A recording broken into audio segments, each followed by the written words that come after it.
Anem a fer aquest exercici. És un exercici senzill de palanques, en el qual ens representa aquesta palanca i ens pregunta de quin grau és la palanca i que calculem la força que hem de fer per aixecar aquesta resistència. Ens dona les següents dades, ens diu la distància que hi ha de la força al punt de suport i la distància que hi ha de la resistència al punt de suport.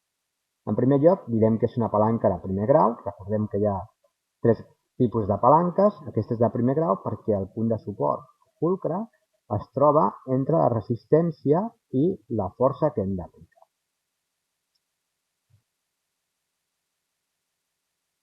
Per tant, la resposta aquí és que es tracta d'una palanca de primer grau.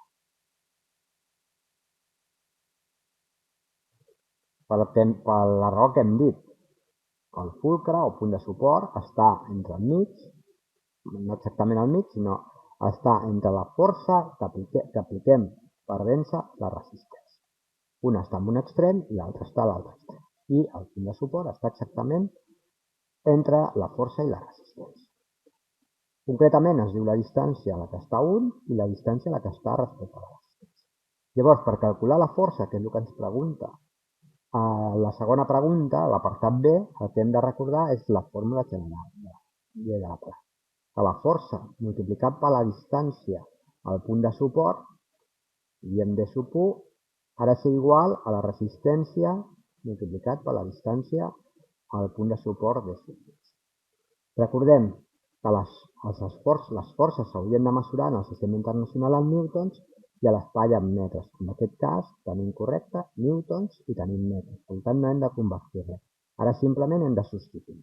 La força és el que no sabem, per tant és el que ens pregunta l'exercici, quina força és la que hem de fer per aixecar aquests 2.000 newtons de resistència. Per tant, la força la deixem tal qual.